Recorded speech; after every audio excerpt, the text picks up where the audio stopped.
अस्सलाम वालेकुम स्टूडेंट्स, उम्मीद है आप खैरियत से होंगे। Welcome to the bio mentorix. तो आज हमारा जो टॉपिक है, फर्स्ट चैप्टर जो हमने स्टार्ट किया हुआ था which is the science of biology, उसका 1.1 टॉपिक जिसको हमने हाफ किया था, बायोलॉजी की हमने इंट्रोडक्शन देखा था और आज हम उसकी ब्रांचेस की तरफ चल रहे हैं। तो सबसे पहली ब्रांच जो बायोलॉजी की है वो है मॉर्फोलॉजी।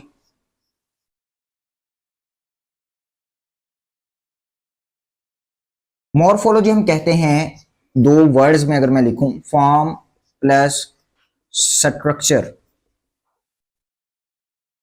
और साथ अगर मैं एक इजाफी लफ्ज लिखूं तो वो आउटसाइड है। आउटसाइड दी बॉडी, बॉडी की अपीयरेंस कैसी है, उसकी शेप कैसी है, उसका कलर कैसा है, बॉडी का कैसा फॉर्म है, कैसा स्ट्रक्चर है आउटसाइड, एक्सटर्नली, तो उसको हम कहेंगे जी मॉर्फोलॉजी। अगली जो हमारी डेफिनेशन आती है वो है anatomy. What is anatomy? It is the internal structure, study of the internal structure.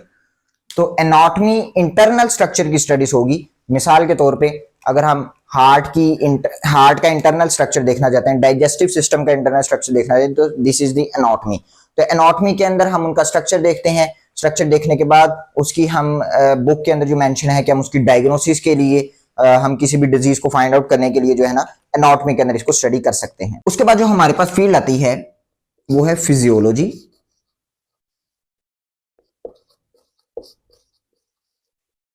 अब फिजियोलॉजी क्या है? फिजियोलॉजी अगर हम इसको देखें तो इट इज द फंक्शन। किस चीज का फंक्शन? हमारी बॉडी में जो डिफरेंट ऑर्गन्स हैं, डिफरेंट सिस्टम्स हैं, उनका क्या क्या फंक्शन है, क्या क्या रोल है बॉडी के अंदर, तो हम उसको कहेंगे जी फिजियोलॉजी। फॉर एग्जाम्पल अगर मैं बात करूं कि हार्ट, HEART, हार्ट, अगर हार्ट जो है हम उसकी फिजियोलॉजी की बात करें तो हार्ट क्या करता है? हार्ट पंप करता है ब्लड को, पंप दी ब्लड, और पूरी बॉडी के अंदर वो न्यूट्रिशंस पहुंचाता है। तो हार्ट का जो फंक्शन हुआ वो ब्लड को पंप करके पूरी बॉडी के अंदर न्यूट्रिशंस, ऑक्सीजन पहुंचाना और वेस्ट और कार्बन डाइऑक्साइड को वापस लेके आना है। तो ये फिजियोलॉजी है हार्ट की। एज एग्जाम्पल हमने इसको ले लिया। उसके बाद जो हमारे पास फील्ड आती है वो है हिस्टोलॉजी।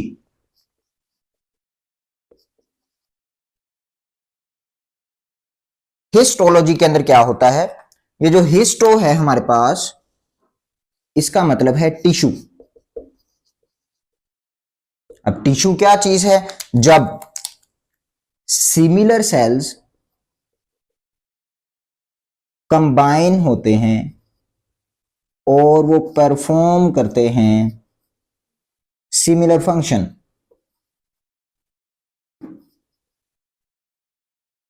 तो इस चीज को हम कहते हैं टिश्यू। जब एक ही टाइप के सेल्स वो कंबाइन होंगे और वो कोई एक सिमिलर फंक्शन परफॉर्म कर रहे होंगे तो उसको हम कहेंगे ये टिश्यू है। और इस टिश्यू की स्टडी को हम हिस्टोलॉजी कहते हैं। हार्ट के टिश्यूज एक अलग टाइप के टिश्यूज होंगे, स्टमक के टिश्यूज अलग टाइप के होंगे। तो हर जो ऑर्गन है, हर टिश्यू है, वो अलग टाइप का है, उसका एक अलग फंक्शन है और इसकी स्टडी को हम हिस्टोलॉजी कहते हैं। और इसके भी एग्जामिनेशन के अंदर जब हम इसको डायग्नोस करते हैं, यानी कि इसके अंदर से कोई डिजीज हम फाइंड आउट करते हैं, तो टिश्यू की जो स्टडी है ये भी हमें डिजीज के हवाले से बता रही होती है। सो नेक्स्ट हमारे पास जो ब्रांच है वो है साइटोलॉजी।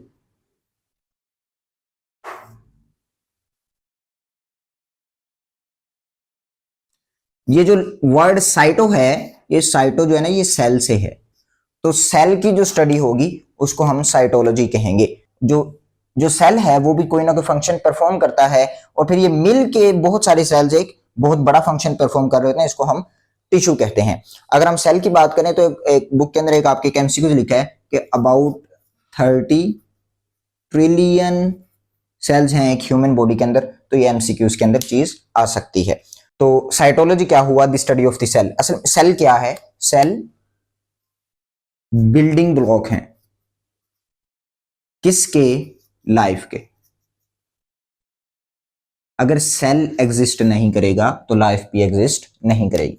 तो ये सिंपल, अगर आप लाइफ के एक सिंपल यूनिट के ऊपर चले जाएं तो इट इज दी सेल। अगर हम सेल को डिस्ट्रॉय करेंगे तो लाइफ एग्जिस्ट नहीं कर रही होगी।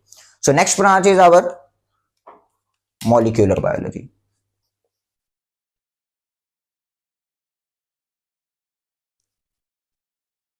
मॉलिक्यूलर बायोलॉजी के अंदर दो लफ्ज हैं। मॉलिक्यूल क्या होता है? एटम्स कंबाइन होते हैं और वो एक मॉलिक्यूल बनाते हैं। मैं एग्जांपल लिखता हूं H2O, हमारे पास CO2, C6H12O, these are the molecules. तो बायोलॉजी के अंदर जो हम मॉलिक्यूलर बायोलॉजी पढ़ते हैं वो क्या चीज है कि बायो के अंदर यानी कि लाइफ के अंदर जितने भी मॉलिक्यूल्स हैं, ऑल मॉलिक्यूल्स, उनकी स्टडी को हम मॉलिक्यूलर बायोलॉजी कहेंगे। अगर मैं एग्जांपल दो तीन मॉलिक्यूल्स की लिखूं तो हमारे पास प्रोटीन है, हमारे पास लिपिड्स हैं, हमारे पास कार्बोहाइड्रेट्स हैं। तो ये सारे के सारे वो मॉलिक्यूल्स हैं कि जो लाइफ के अंदर एग्जिस्ट करते हैं, तो इसलिए हम इनको मॉलिक्यूलर बायोलॉजी के अंदर स्टडी करेंगे। उसके बाद हमारे पास जो फील्ड है which is the embryology.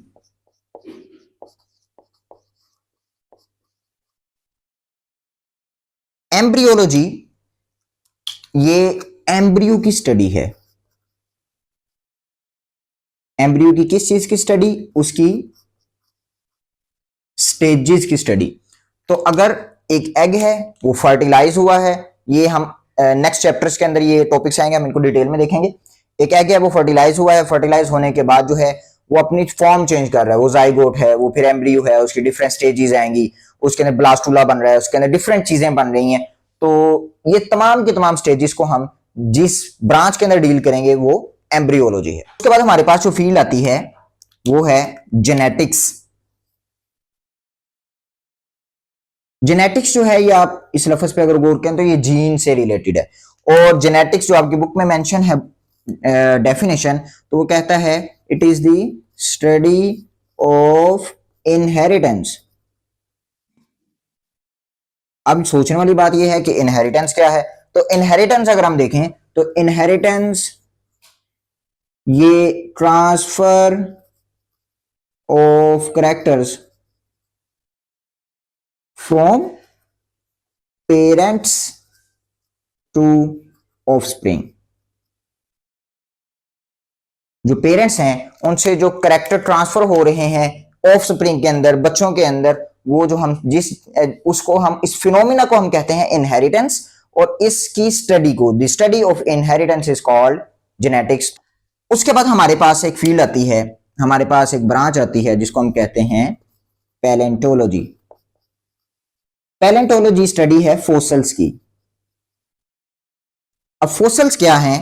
Fossils वो चीजें होती हैं कि जो कई मिलियन बिलियन ईयर्स अगो जो है वो जमीन के नीचे दब जाती हैं, उनके ऊपर हाई प्रेशर होता है, एयर नहीं होती, एब्सेंस ऑफ एयर के अंदर टेम्परेचर ज्यादा होता है, हाई टेम्परेचर होता है, तो अपनी फॉर्म को चेंज करके फोसल्स के अंदर तब्दील हो जाती हैं। जिस तरह दरख्त जो है ना वो जमीन के नीचे दब जाए, या कोई भी ऑर्गेनिज्म जो है जमीन के नीचे दब जाए, तो ये फोसल्स के अंदर तब्दील हो जाता है। तो हम सिर्फ फोसल्स की बात नहीं करेंगे, हम बायोफोसल्स की बात करेंगे कि वो चीजें कि जो लिविंग थी और वो जमीन के नीचे दब गई और उनके आज हमें सबूत मिल रहे हैं, तो उनको हम कहेंगे जी पैलेंटोलॉजी के अंदर हम इसको स्टडी करेंगे, वो फोसल्स होंगे।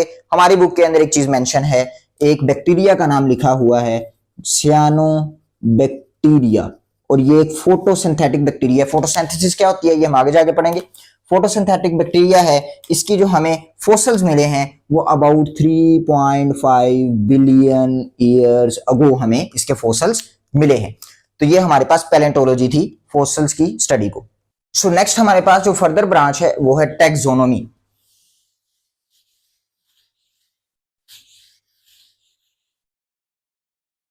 टैक्सोनॉमी टैक्सोनॉमी ना हम स्टडी कहते हैं क्लासिफिकेशन को। हम क्या करते हैं, हमारे पास बहुत डाइवर्सिटी है, हमारे पास इतने ज्यादा ऑर्गेनिजम्स हैं कि हम उनको एक एक नाम रख के उनको स्टडी नहीं कर पाते। हम क्या करते हैं, हम वो ऑर्गेनिजम्स को एक ग्रुप में रख लेते हैं, सिमिलर्स हैं, और अगर कोई और ग्रुप्स है और ग्रुप के ऑर्गेनिज्म है कि जो एक दूसरे के साथ सिमिलर है, हमको अलग ग्रुप में रख लेते हैं। तो हम टैक्सोनॉमी के अंदर क्लासिफिकेशन कर रहे हैं, हम ग्रुप्स बना रहे हैं, हम सब ग्रुप्स बना रहे हैं, ऑर्गेनिजम्स के बना रहे हैं, हम बैक्टीरिया को अलग कर रहे हैं, फंजाई को अलग कर रहे हैं, ये एनिमल्स हैं उनको अलग कर रहे हैं, प्लांट्स को अलग कर रहे हैं। तो ये जो हम क्लासिफिकेशन कर रहे हैं ग्रुप्स के अंदर और हम कर रहे हैं सब ग्रुप्स के अंदर, तो ये सारी की सारी जो स्टडी है हमारे पास, ये हम टैक्सोनॉमी के अंदर इसको डील करते हैं। उसके बाद हमारे पास जो ब्रांच आती है नेक्स्ट, वो है इकोलॉजी। तो इकोलॉजी क्या है? अगर आप यहां पर दो वर्ड्स देखें तो यहां पर एक इको है, इको से मुराद इको सिस्टम है। ये किस चीज की स्टडी है? It is the study of environment plus organisms. यानी कि एक ऑर्गेनिज्म है, उसका एनवायरनमेंट से क्या रिलेशन है, वो एनवायरनमेंट को क्या बेनिफिट्स दे रहा है, एनवायरनमेंट से क्या ले रहा है, और ये दोनों मिलके जो एक सिस्टम को डेवलप करते हैं, उस सिस्टम को हम इकोसिस्टम कहते हैं, और इस सब की स्टडी को हम इकोलॉजी कहते हैं। तो इकोलॉजी के अंदर बहुत सारी चीजें आ जाएंगी कि वो हार्मफुल इफेक्ट्स भी आ जाएंगे कि जो ऑर्गेनिज्म की वजह से एनवायरनमेंट को हो रहे हैं, या एनवायरनमेंट अगर पोल्यूटेड है तो ऑर्गेनिज्म को क्या क्या इफेक्ट्स हो रहे हैं। इसके अंदर बहुत सारी चीजें जो हम वो पढ़ सकते हैं। उसके अलावा इसके अंदर जो है हम एक चीज पढ़ सकते हैं, this is the food chain.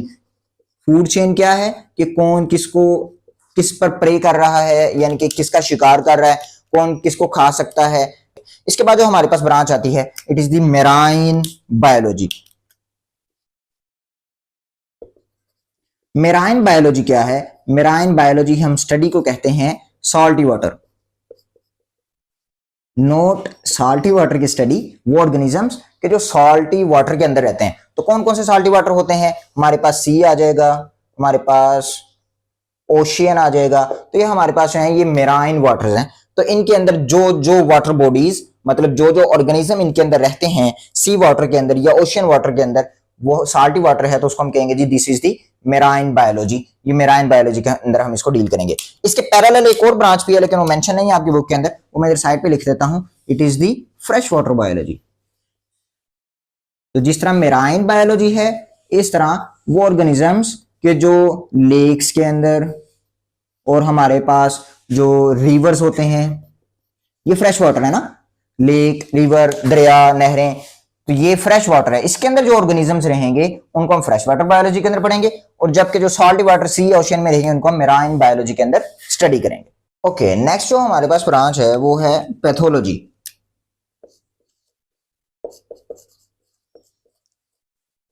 ये जो पैथो है, ये लफ्ज डिजीज से निकला है।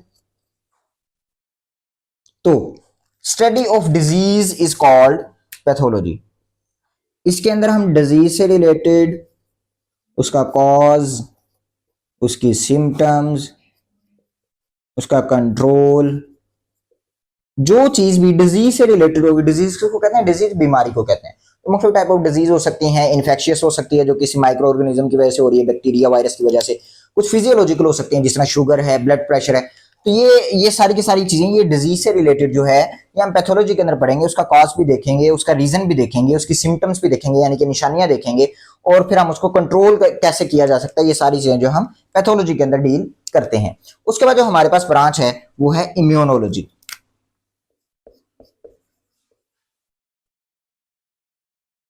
इम्यूनोलॉजी क्या है? ये इम्यून सिस्टम की स्टडी को कहते हैं हम। इम्यून सिस्टम क्या चीज है? इम्यून सिस्टम हर ऑर्गेनिज्म की बॉडी का वो सिस्टम होता है कि जो इन्वेडर्स के साथ, एनिमीज के साथ, बैक्टीरिया है, वायरस है जो उसकी बॉडी में एंटर हो चुके हैं और वो डिजीज कॉज कर सकते हैं, उनके खिलाफ जो सिस्टम एक्ट करता है, उनको किल करता है, इस सिस्टम को हम इम्यून सिस्टम कहते हैं। इसके बहुत सारे कंपोनेंट्स होते हैं, इसके बहुत सारे प्रोसेस हैं कि जो जिनके थ्रू जो है उनको किल किया जाता है। तो ये एक अलग चीज है। इम्यूनोलॉजी के अंदर हम इम्यून सिस्टम की स्टडी करते हैं। फिर इसमें हम स्टडी ये भी कर रहे होते हैं कि how to produce the vaccine, किस चीज की वैक्सीन किस तरह से बनाई जा सकती है। सो हमारी जो आज की लास्ट जो ब्रांच है वो है फार्माकोलॉजी। फार्माकोलॉजी आप नाम से अगर देखें तो ये फार्मेसी से रिलेटेड है। हम मेडिसिन लेने जाते हैं फार्मेसी से, तो स्टडी ऑफ मेडिसिन।